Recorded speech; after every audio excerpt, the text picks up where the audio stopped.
Hey folks, Mel the Train Tutor back in the studio and back in my happy place.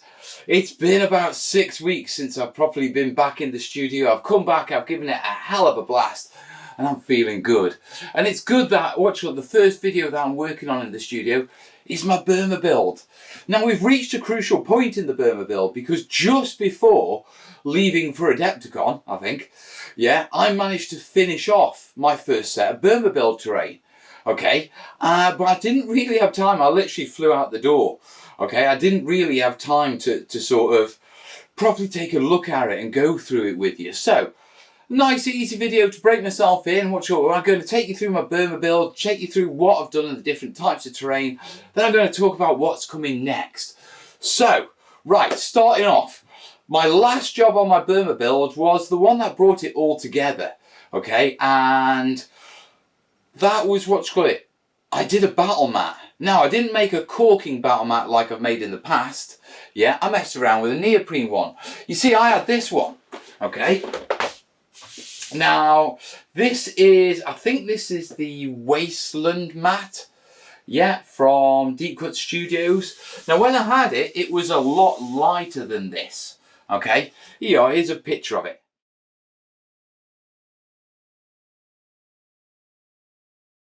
As you can see, a bit different from the sort of dark browny one you're looking in here. What I basically did is I had this idea of, I looked at it and we were playing on it and it was close, but it was too light and too yellowy. There wasn't enough of my reddy brown in there. Yeah, my clayey reddy brown from my Burma earth.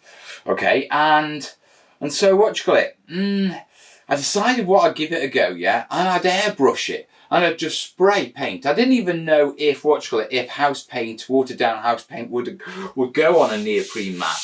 But it has gone down really well. I mean, it's not coming up on my hand or anything. It's not dusty. Yeah, the mat is a little bit dusty where I've rolled it on and off my table and that sort of stuff. But it's not dusty. Yeah, the actual paint is. It's taken really well. It hasn't affected how the mat rolls or plays. Doesn't have a smooth, it feels like it's got a slightly more textured surface than before, but that's not a problem. It's actually a bit of a better grip, to be truthful. Yeah, well, I prefer it anyway. So I did this. Now this was just a matter of spraying it with an airbrush. Here's a clip of me doing it.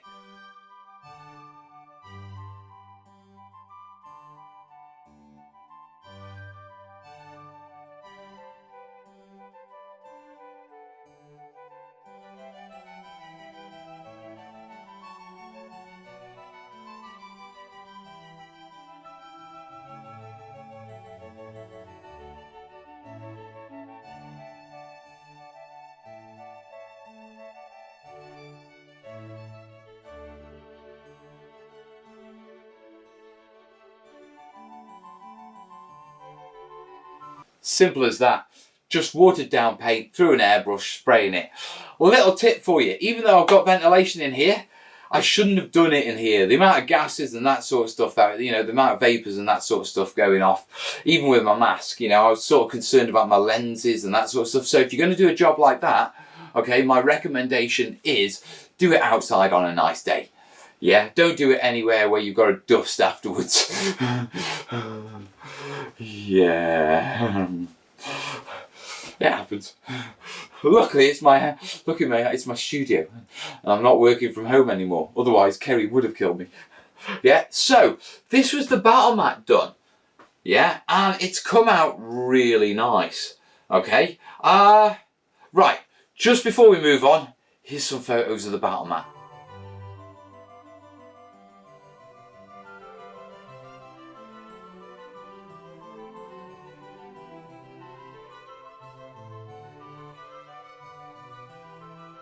And then to put it in context, I've got this. Okay, now this is one of my scatter pieces.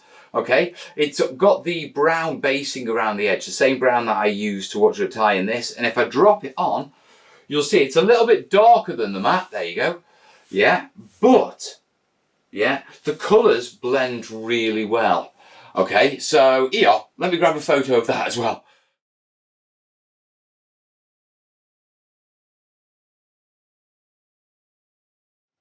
So that's the battle mat, and that hopefully you can see how I've tied the colours in with my basing and that sort of stuff. I'm quite pleased with it, I really am. We've been playing and dabbling with bolt action for a little while. Yeah, I've been playing it for a couple of years, to be truthful, but as the set's slowly been getting bigger, me and Corb have been playing games, and I want to get more games in. But one of the biggest problems was always, we didn't really have a proper table, even though we had the jungle terrain.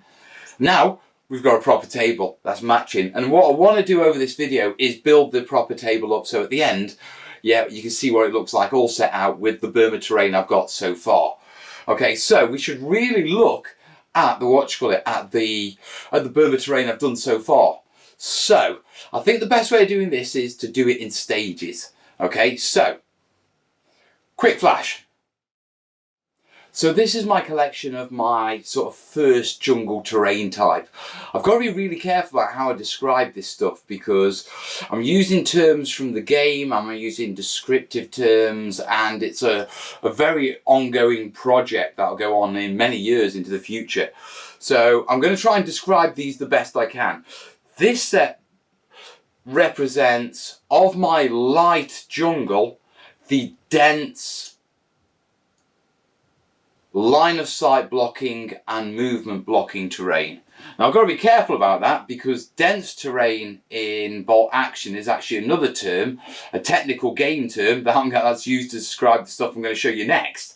Okay, but this, for the purpose of looking at it, yeah, and what it is, it's the dense terrain of my light jungle. Now you're going to say, if you like jungle, yeah, the plan is after now I've completed this set, one of the other sets that I wanted to do was really dense jungle with canopies and stuff like that. Basically what this doesn't have, this is a little bit more sparse, like Jungle Edgy. Yeah, Jungle Edgy, sounds like like some sort of music track, doesn't it? Jungle Edgy. I'm MC Jungle Edgy. Oh, boastical. Right, but as I was saying, so this is the dense stuff in my light edge jungle. Okay, now if I take you through it, yeah, this was the stuff that we started with, and very simply, yeah, we're talking bases of MDF, beveled, some foam in the middle, covered with filler, and then what's happened is I've come in with some foreground trees, I've got some cheap plastic palm trees that have been repainted, we've got the old, plastic plants, they're from those hanging balls. I've got a couple of big hanging balls that I keep in the studio, and I'm always plucking at them. Yeah, on top of that we've got a mixture of sort of like coarse ground and flock, mixture of woodland scenics and Javis clump foliage, all sealed in. It's hard as hell. Yeah, I mean, solid. On top of that, yeah, I filled the gaps with lichen, and then I gave it a very gentle blending spray with the same brown that I did the mat on, leaving us with pieces like that, pieces like that, and there's a couple of interesting ones here. Yeah, obviously these are the long thin ones, they're quite nice. Yeah, but if I move these across, yeah, we've got this one, and if I hold it like that, you can see it's got a straight edge against it. The idea with that is if I bring it onto this camera, yeah, it's supposed to go at the table's edge. Yeah, the idea being that I have this corner piece as well, yeah, and that would go in a corner, yeah, and another corner piece that would go in a corner there. Yeah, if you imagine that's, ooh, don't break me plants, if you imagine that's the table. And what this does is these are called table edges. Okay, the purpose being is it gives the impression that the jungle, yeah, is rolling on from the edge of the table, if you know what I mean. So it's this rolling flow of jungle.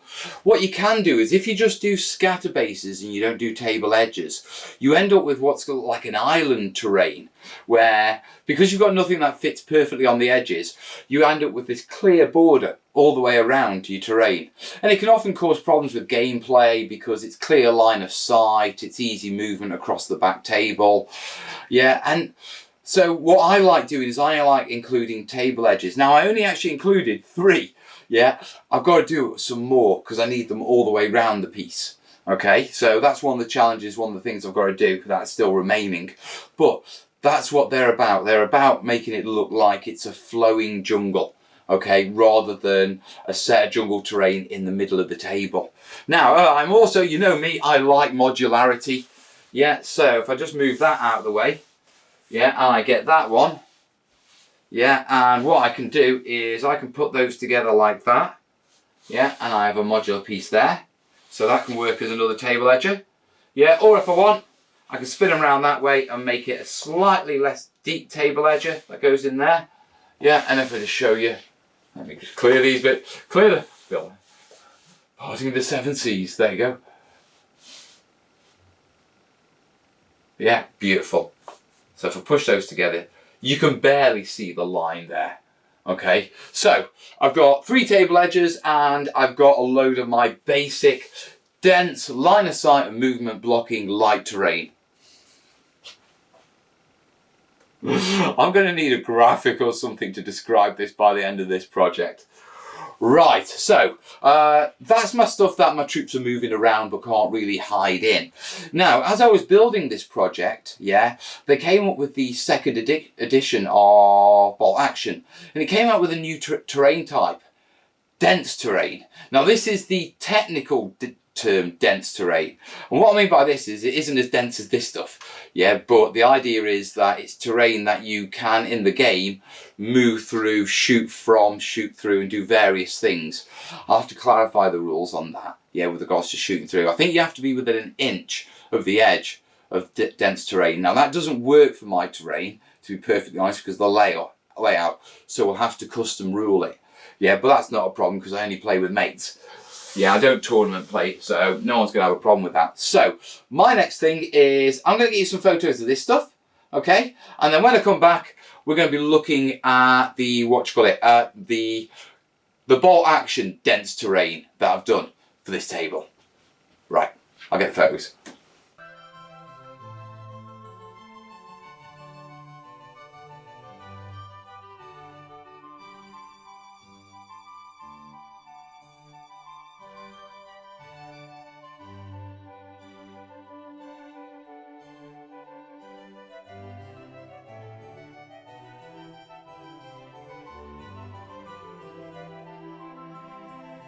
So the next type of terrain I added to the system was the Bolt Action dense terrain. Yeah, and that's these pieces here.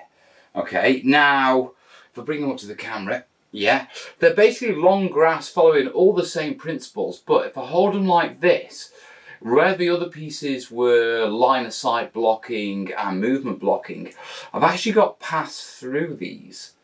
Okay, now you can fit a squad of 10 men in those. Now I can't get them within an inch of the base as the rules are, as you can see, but I figure house rule it that if they're in here then they can shoot out and you can shoot into them.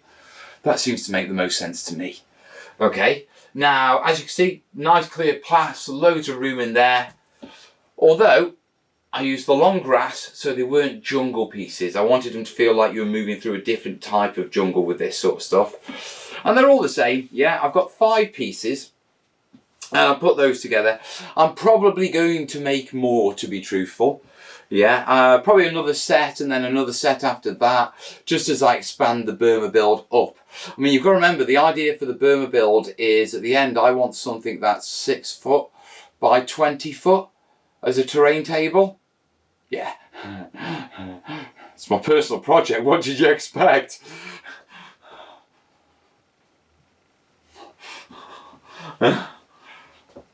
I don't understand why people are surprised about things like this. You know I build big terrain. I like big terrain. Is there any surprise that, you know, my final project is essentially 5 6x4s together? Maybe 6. I might go for 24 foot. Or 26, depending on how I want to do the beach landing coming up to where you go into the light terrain, then into the jungle terrain, then through to the village and the airfield. Too much information.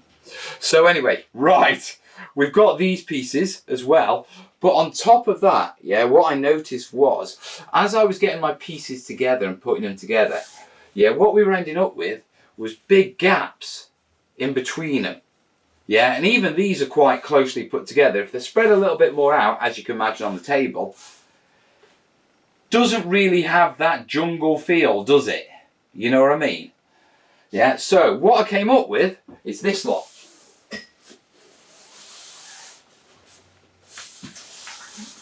I love building tough terrain. You can just drag it all over the place. Right, so what we've got is, we've got a couple of tree bases. And if I just show you those quickly, they are basically just foreground trees, yeah, base to match, yeah, a jungle. And these can sort of drop in here, yeah, and then we've got another one there. And then what we've got is, we've got these, I think they're 80mm bases, yeah, just based up exactly the same that I can drop in. Yeah, another, that's a 60mm base, drop that one in there. And then what we've got is, we've got these oval bases. Okay, there you go. Yeah, and they can drop in sort of, in little lines like that, in channels. And I've got quite a few here, we've got a few rounds. And if I drop them in, yeah, what you start to see is, you don't actually lose that much playable space, but it starts to feel like a jungle more. You don't have those big expanses of gaps. So, yeah, even though I've got dense terrain, bolt action dense terrain that you can move through, okay, I've also filled the gaps in between the larger scatter bases to basically give me a feel of a proper jungle. Okay, now, so that's all those bits. There's two other sets that I really need to show you, but I think what I'm going to do is, I'm going to show you, I'll show them you both at the same time. Right, let me get some photos of these bits, okay, and then I'll be back after that.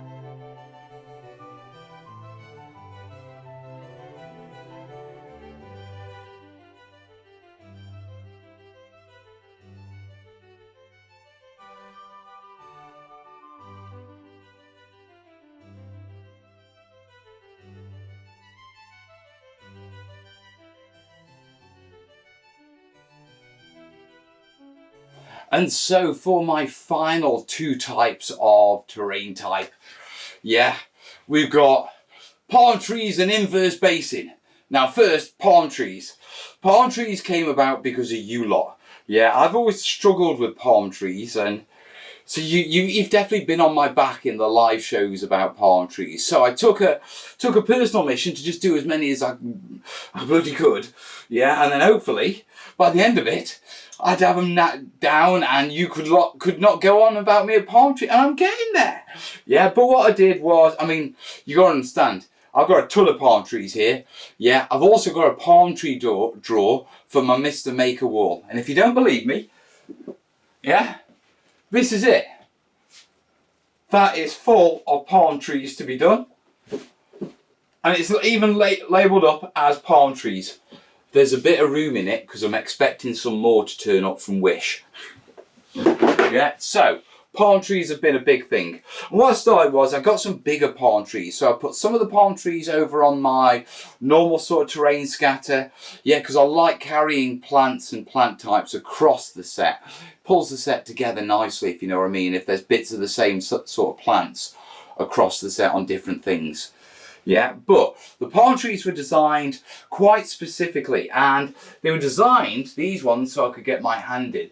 Yeah, and so I could put troops inside.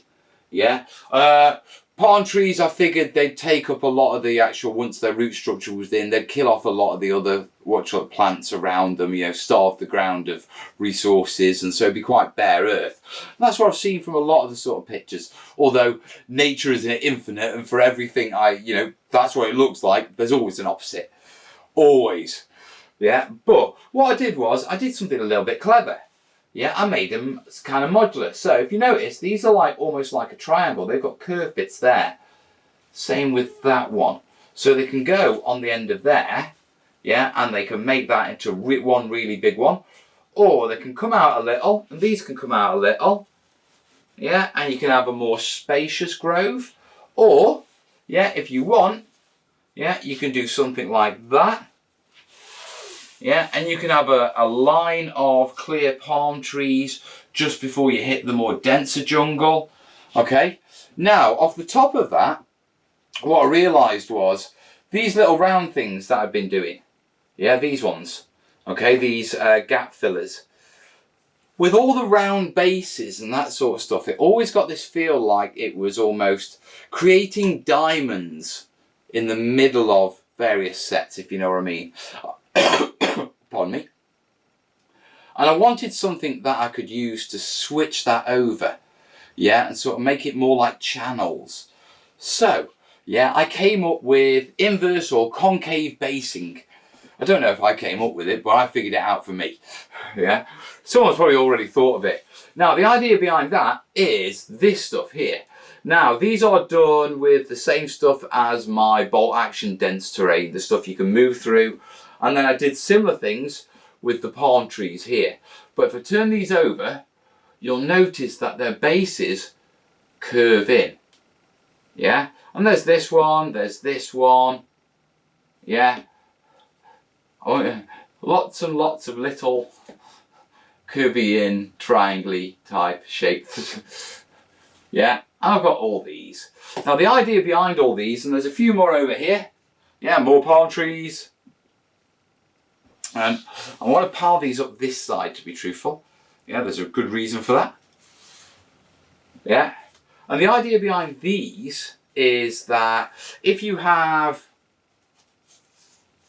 yeah, one of these pieces and it goes there, say, yeah, do you see how, whereas before, if we go with another round one, where are you? There's a round one.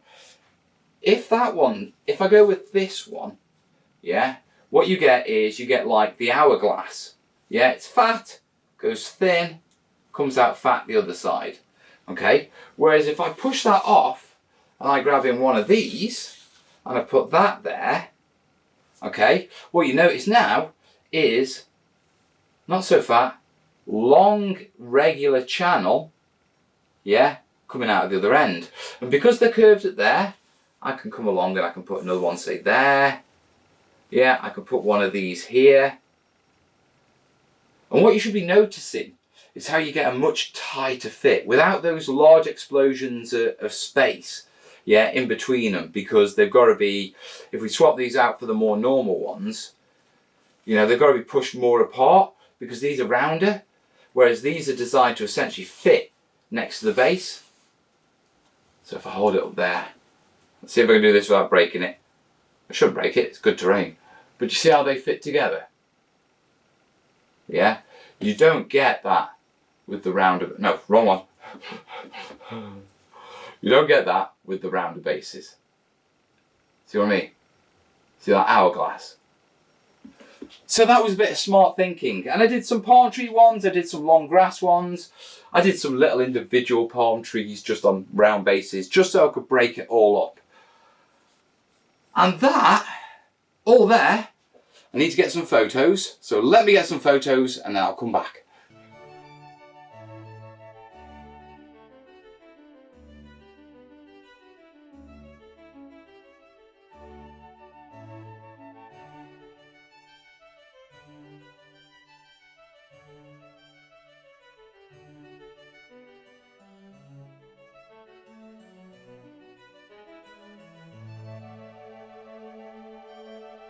So that's all the different types of jungle terrain I've got for my first set of light jungle for my Burma build.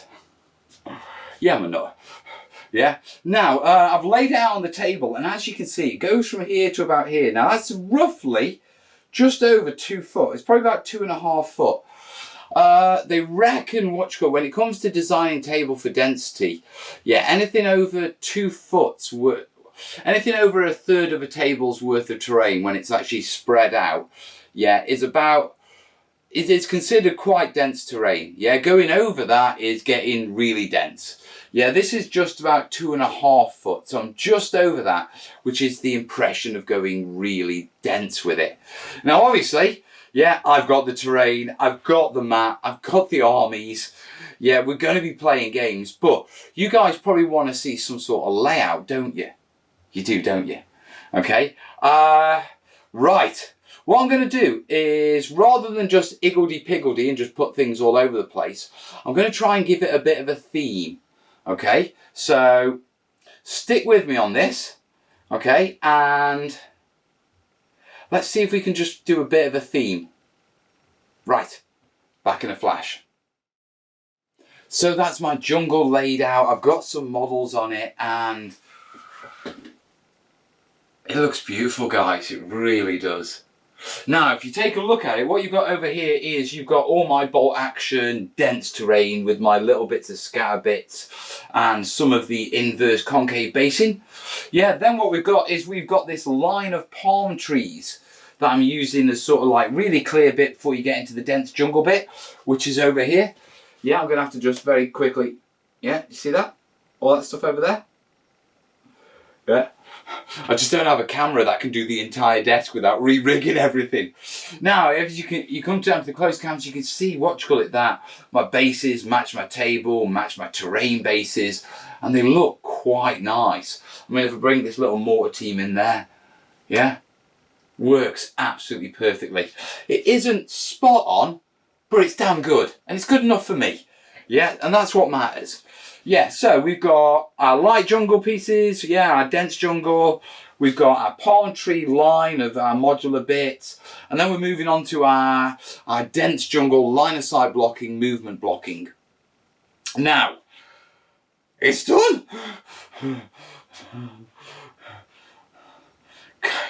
Still can't quite believe it. But it's playable. It's a hell of a jungle. We have had a couple of games on it, but not at this setup with the mat. So I'm really looking forward to having some games on it. Yeah. But this is only the start. Now, first off, what I want to do is I pretty much want to double up most of the terrain that I've got on here. I definitely want some more of my personal dense terrain, and I want some more bolt action dense terrain as well. Yeah, now I can do these, but I don't want to jump into them straight away because I've got enough for a table's worth. Okay, what's going through my mind is, it's taken long enough to do all this. Do I really want to go on and just invest God knows how much longer into exactly the same terrain pieces? Or would I want to add a little bit more flavour? Now I'm thinking flavouring. I've been messing around with a Sarissa Precision Hut. That's not ready yet, and I'm just messing around with it and getting some ideas. But one thing I do want to do is roads and tracks. Okay, now obviously you would have the jungle paths that are in between everything that people are moving through, but I want clear roads where the earth has been a little bit more sun-baked, dried, lighter, if you know what I mean. Yeah, something that my tanks and things can move across as long as it's not, what you call it, monsoon season. So now the thing about roads is, I'm doing these jungle roads and they're probably going to be about 8 inches wide by the time I've got the bevel, because I want them to raise up from the ground floor a bit. Okay, and you never really put terrain within right next to roads, so it's going to have a little bit of a buffer zone. So width wise, technically it's pretty close to a foot wide. Now if I do a 6-foot road that goes all the way through the middle, yeah, that's roughly a foot wide, well this is only 4 foot long. That's a quarter of a table. That's a lot of terrain footprint. Remember, all of this lot took up 2.5 foot, yeah, which was just over a third. A foot wide, 6 foot, watch what, road straight through the middle will take up a quarter of the table just on its own. And then if I have paths branching off it at a couple of paces, yeah, I'm going to get up to another, what you call it, another third easily. So I've got just over a third in jungle scatter. Once I've done my roads and paths, I'll have just over a third in roads and paths, and there'll only be a third of the entire table. And basically we'll be doubling up this density, yeah, which is going to make it really dense. On top of that, I don't plan on doing just enough roads for this table. My plan is double it up so I've got enough roads for the next 2 tables. This table and the next one after it. Yeah, because once I add those roads in, with this scatter I should be able to play on an 8 foot by 6 foot table once I've got another one of these battle mats painted up. Yeah! Yeah, now we're cooking on gas, aren't we? But yeah, basically that's the idea. Yeah? 2 sets of roads for the table. That will pretty much, if I drag this across with the new set of roads, that will give me 2 full terrain tables, 8 foot by 6 foot. And we are, after I've done that set, technically we are, what do you call it? We are 2/5 or a third, if I do the extra bit. yeah, towards completing the entire project. So that is the next battle plan. Now, before we wrap this up, here are some pics for you.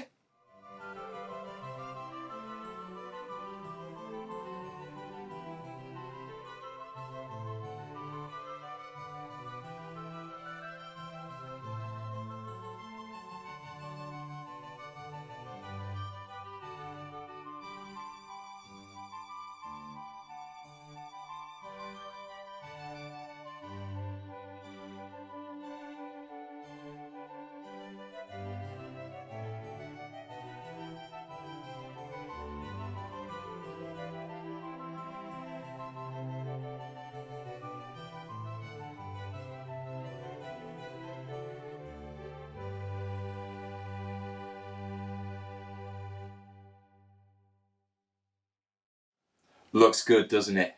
Looks really good. And I can't wait to play on it. Yeah. And I have a feeling a few of my friends will be messaging me for games. I'm borrowing it for demoing. And I'm sure. I did promise him. Right, so that's my Burma board up to this point, and that's my thinking and the types of terrain and what I've been trying to do with it. Next job, expand it further, add roads and tracks. Yeah, they're not going to be proper roads because it's Burma jungle, but basically jungle roads. Yeah, so I'm going to have fun with that. It's a new colour scheme, so I've got to get messing around with that. That's something to have a play with. Beyond that, guys, yeah, I have got to get stuck in. Yeah, to gaming and building. You can tell I'm a happy man, can't you? Right, guys, if you have liked this and you want to see more of this Burma build in these videos, then remember, all of this happens because of your support. Now, you can support the channel either $1 a month on Patreon, or jump down below. There's a link for PayPal if you want to send a one-off, or there's the Amazon kit list. It all helps to keep me in the studio, the lights on, the cameras rolling, and me sharing my passion with you guys. So if you like it, guys, please support it, and I do need your support ongoing. So jump down there, yeah? In the meantime, if you've got any questions, if you'd like to share it, if you like it, and all that sort of stuff. But above all, jump on down below, let me know what you think of the build, yeah? What else do you think it could do with? Let me know. All the best, yeah? Ta-da!